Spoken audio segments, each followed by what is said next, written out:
Uy, may nag-fire si Kilas. Thank you po. Eto na guys, so basic pa rin, ganun pa rin yung gagawin. Then ayun, mas madali Freckle sa GenMat, hindi. Mas madali nga yung algebra eh. Hindi, mas madali nga to sa akin ngayon.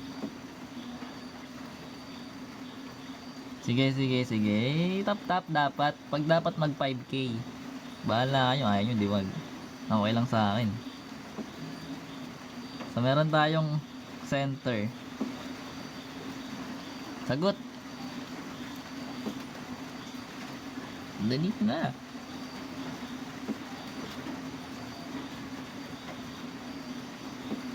Center.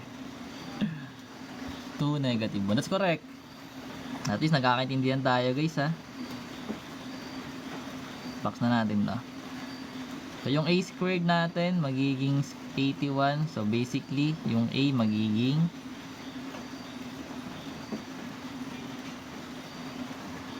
grabe naman. Kaya nga note ka sa akin para maintindihan mo.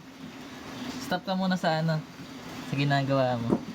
Ay, grabe, nabligay no. Ang sama. So magiging plus minus 9. Gets natin yun na, square root lang naman yun guys. Then yung b squared natin magiging 16. So yung b natin magiging 4. Very good. Okay na tayo dun. O yung c natin, okay na siguro to kahit i-directa natin. So magkakaroon tayo ng 81 minus 16. So basically ang kakalabasan nito is plus minus what? That's correct. Nasa x.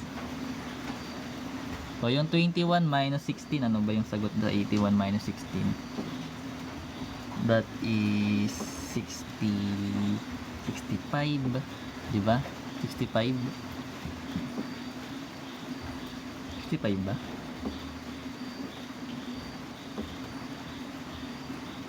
So square root of 65. So pag in-approximate sabi, ayaw nga eh no, 0.8.0. So approximate 8 na lang natin. Okay na yun.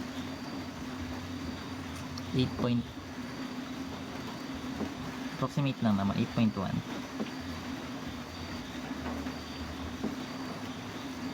Paano mag-approximate? Pwede ka naman mag-calculator. Di ba yung pinapagamit ng calcu?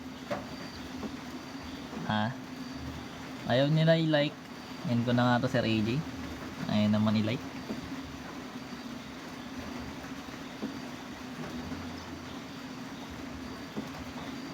Square, tap mo lang yun. Lagay mo sa script sa calculator eh. Sayang sa egal, di ginagamit. No? Anyways, orientation ng graph. So yung orientation natin guys, yung a is greater than b. Yung a natin is 81.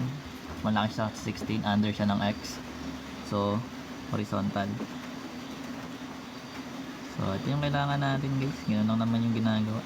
Pwede mo na yung i-graph. Kanya pa ba dito yung isa? Hindi ko alam.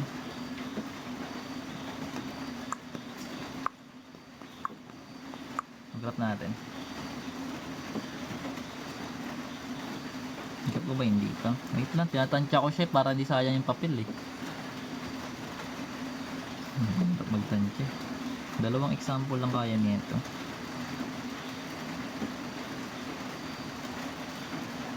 9 units, 2, 1. 2, negative 1, nandito yan guys. So lagay natin dito.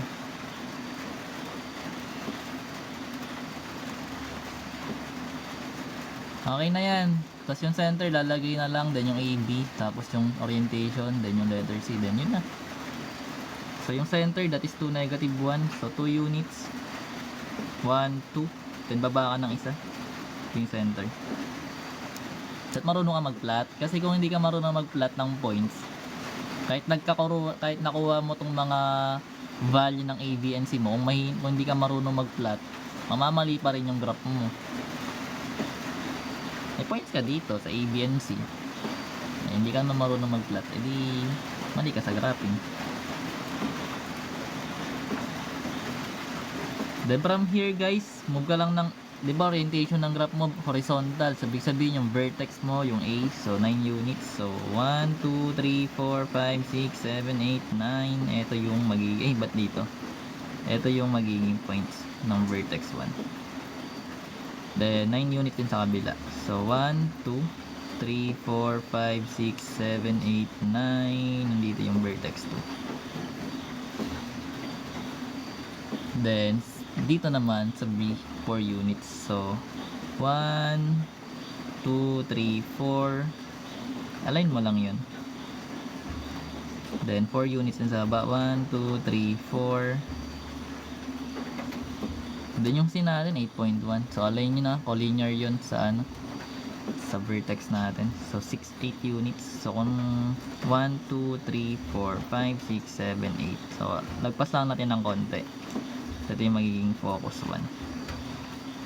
Then 1, 2, 3, 4, 5, 6, 7, 8, lagpas lang natin ng konti.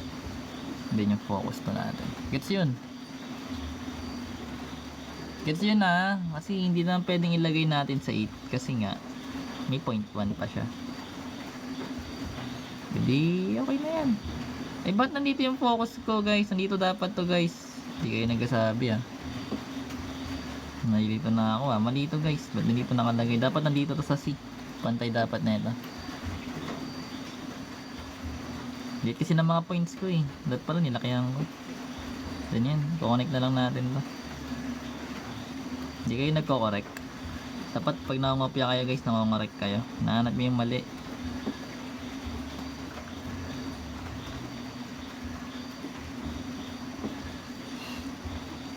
Ito yung magiging ano guys, graph. Gets? Gets yun. So kunin natin yung endpoints. Major axis, minor axis. Oh, di ba ganun yan?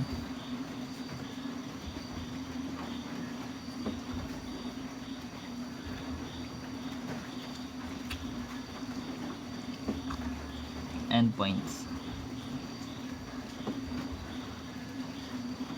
Remember yung center is 2, -1. Okay? So, ibig sabihin yung vertex natin is horizontal. Kung horizontal, yung gagalaw is yung 2. Then, pag vertical, hindi yung 1. So, magkakaroon ka ng 2 plus minus kung ano yung A mo. That is 9. Ayun, sobrahan. Comma. Then, yung -1 natin. Sabi sabihin, ito yung magiging points mo. So, from here, inulo ka. Tulog naman ako kanina. Ano yung mga vertices natin?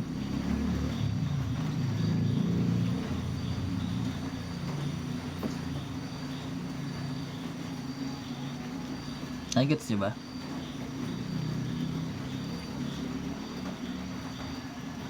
Dalawa yun, may plus minus eh.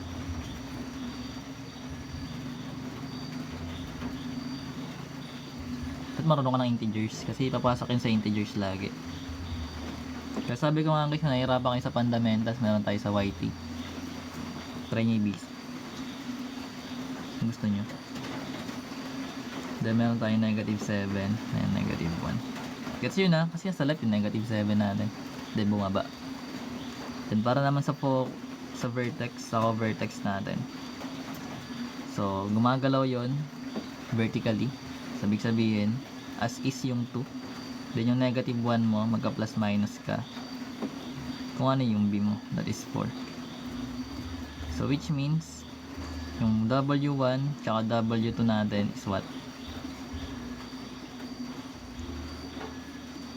W2 natin is what?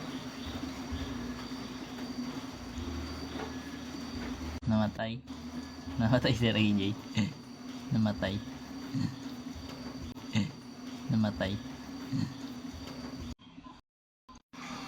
Wait lang guys, nice ko pa.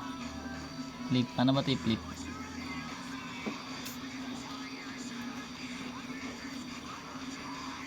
Ito flip camera. Tapos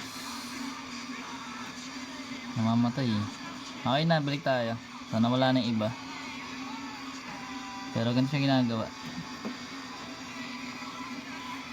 So para sa cover text natin, pag namatay yan guys, babalik naman ako.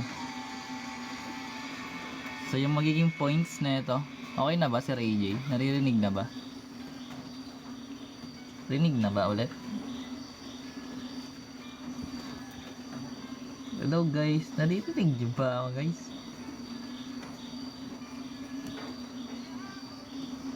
Hindi yata. Gets na ba? Naririnig ba? Yun, okay na. So yung cover text natin, yung magiging 3. Then yung kabila, magiging 2. Negative 5. Okay na yun, no? Para sa cover text tsaka sa vertex. As for the foci, ganun pa rin naman. So, align siya sa horizontal. Sabi sabihin yung gagalaw yung 2. Or yung 2 natin, magkakaroon tayo ng plus minus kung ano yung C natin. That is square root of 65. So, then yung kabilang natin yung negative 1.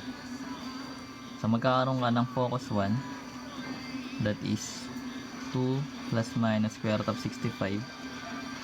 Negative 1. Then yung focus 2 mo. Plus minus plus lang pala.